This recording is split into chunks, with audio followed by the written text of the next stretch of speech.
اعوذ باللہ من الشیطان الرجیم بسم اللہ الرحمن الرحیم۔ السلام علیکم یا علی مدد۔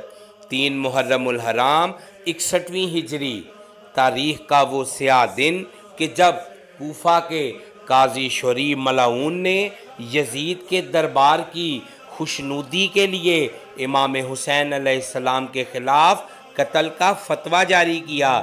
اس قاضی وقت نے امام مظلوم حسین بن علی علیہ السلام کو باغی قرار دیا اور ان کے قتل کو واجب اور ان کے خلاف جہاد کہہ کر فتویٰ لگایا۔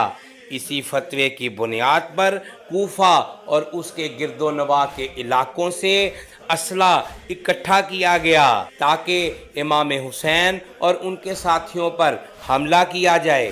یہ وہ لمحہ تھا کہ جب باطل نے اپنی مکاری اور ظلم کی انتہا کر دی اور کربلا کی سرزمین پر تاریخ انسانیت کی سب سے بڑی قربانی کی تمہید باندھی گئی۔ آج بھی یہ سچ ہمیں یاد دلاتا ہے کہ حق اور باطل کی پہچان کرنے والے کبھی فتووں کے جالوں میں نہیں پھنستے، بلکہ حق کا علم یعنی علم عباس تھامے رہتے ہیں۔ کربلا کے مظلوموں پر میرا سلام ہو۔ اللہم صلی علی محمد و آل محمد۔ ویڈیو اچھی لگی ہو تو اس کو لازماً دوسروں کے ساتھ شیئر کریں اور ہمارا چینل دین کا سفر کو سبسکرائب ضرور کریں۔